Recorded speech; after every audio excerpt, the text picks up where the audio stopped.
Hey, Ross here with TrueCut CNC, and in this video we're going to talk about piercing center holes and dealing with open contours. So uh, BobCADCAM kind of handles those automatically, which is kind of nice. So we're just going to draw arbitrary shape here. We'll draw something with this tool. We'll go around like this. This will also kind of demonstrate the shape nesting capabilities of BobCAD. Okay, so there's our part right there. So now we're going to, let's put a hole, we'll sketch a hole right here. Okay, we're going to cut that hole, and we'll sketch another hole here. We're going to pierce that one. We're going to pierce that one. Now let's draw another line, kind of right down the middle here, and this is going to be an open contour like that. Okay, so there's our part. So let's translate that off to the side. Just like that. Okay, now BobCAD handles, oops, what happened there? Let's undo that and see what went wrong there.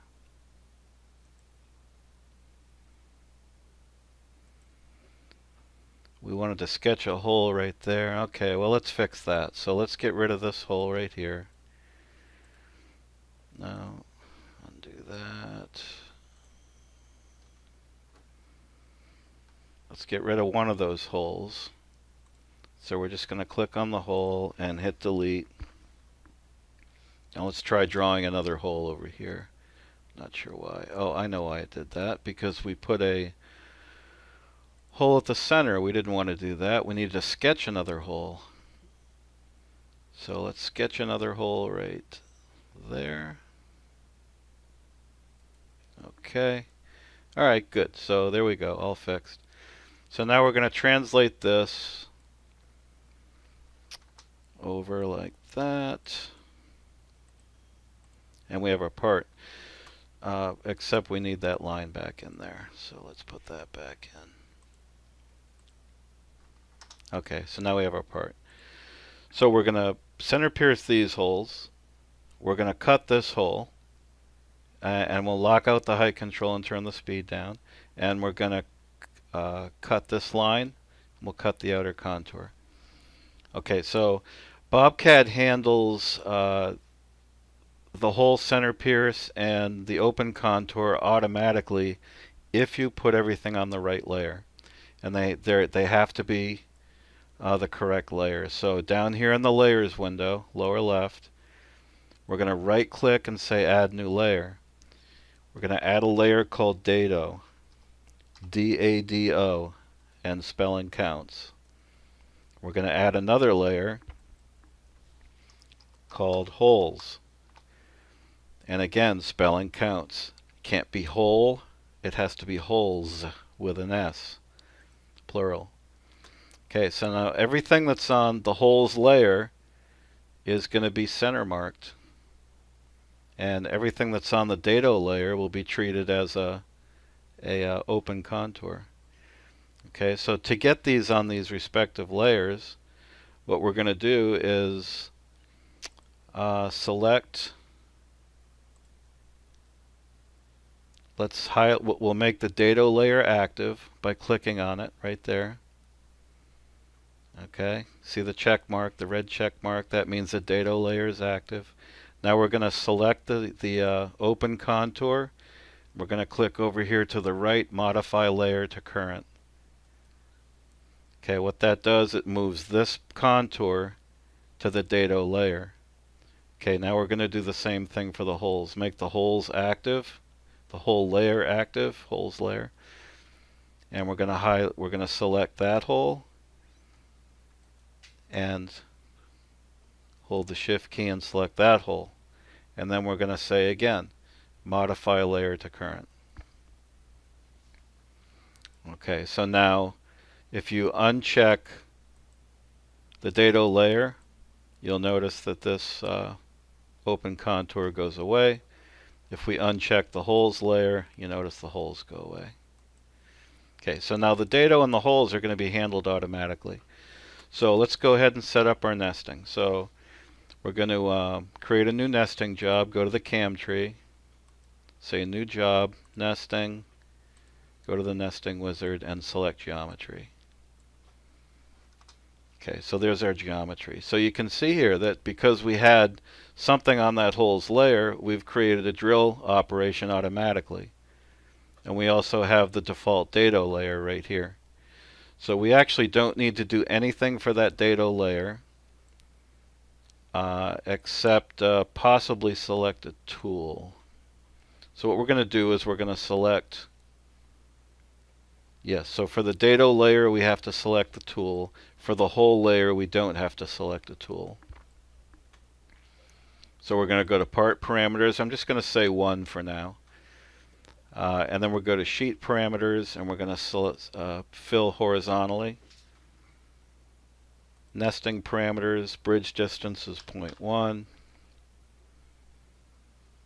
And this is our default profile. This would be the outer and inner profile for the hole in the outer profile. So we're going to select the plasma tool, go to tool crib, add from library, and we'll select a tool. And hit OK again. And there's our tool. Okay, now we're going to select leads and we'll do a blend. We'll do a actually 0.25 blend will probably work okay. And then for the dado we don't need to do anything, and for the hole we don't need to do anything. So now let's just hit compute. We should get one hole. Now you can see this rapid line going from this hole to this hole. That means it's center piercing that. So let's drill down here. We'll drill down on the part under setup. And there's our outer profile. Those are our holes. Both of them show up. There's our inner profile, which we're going to cut. And there's our dado, which we're going to cut. The inner profile, the dado, and the holes will cut first by default, and the outer profile will cut second or last. So for this hole right here, we actually want to slow the speed down. So that would be the inner profile. So we're going to customize and edit and go to advanced posting, turn off the height control, and we'll set it at say 40% and finish. And everything else should be good. So we'll say nesting job, compute all, and then nesting job and post and save as. And we'll name this true cut test 5. There's our code. So here's our inner, let's see which one is that. So that's our hole 1-inch diameter. So you can tell that this is a hole pierce by the M14A4. So the number 4 represents a pierce on the machine and not a cut. Pierce process versus a cut process. So we should have 2 of those, and we do. And then here's the dado. So we're doing these 2 first, and then we're doing the dado next. The M1116 turns off pre-stop if it's on. We can't have pre-stop on unless we have a lead out.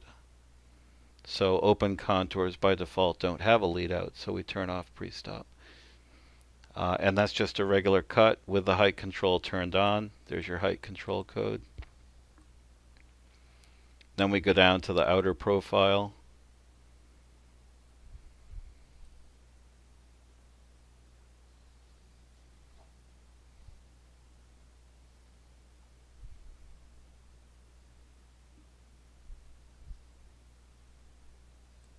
Actually, we go to that's the data. Okay, then we go to the inner profile, which is this hole right here.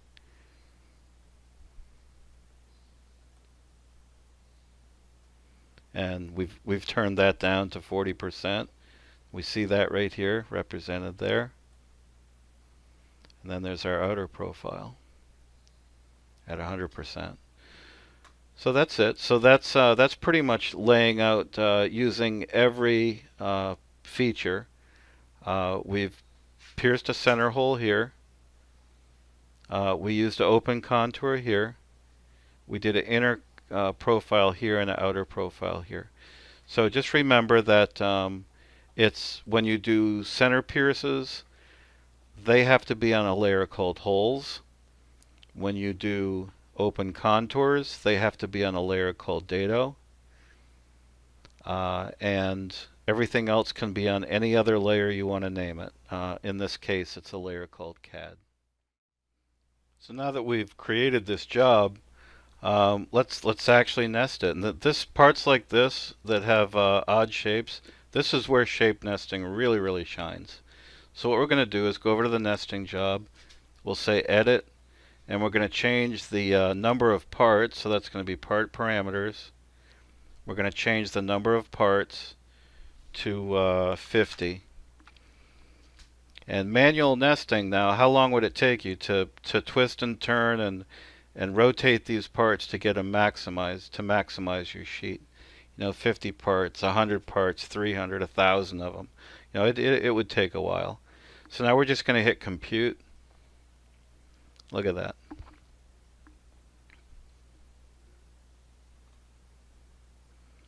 And it just made, it fit as many on the sheet as it could.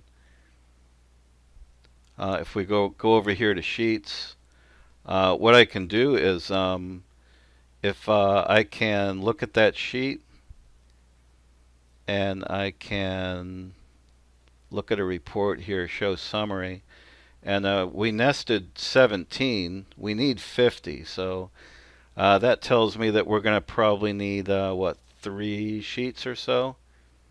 So we can come back in here. We edit the nesting job. Let's create 2 more sheets. So we go to sheet parameters. We're going to add 2 sheets. Okay, and we're going to change this to horizontal. We'll change this one to horizontal. Okay, now if we recompute,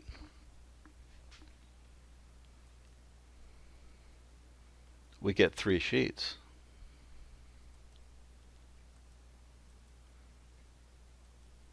Okay, there's 1 sheet, there's 2 sheets, there's a second sheet, and the third sheet has almost a full sheet, just short that 1 right there. So yeah, that's how you create more sheets. And again, to determine how many parts are on that sheet, we can say select the actual sheet and say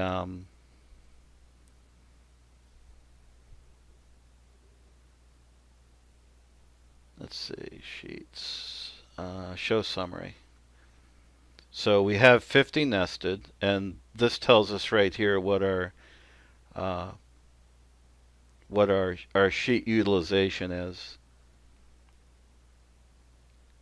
Effective utilization, total number of sheets, nested quantity, max quantity, and no leftovers. So yeah, again, this is where shape nesting really shines. It really comes in handy for stuff like this.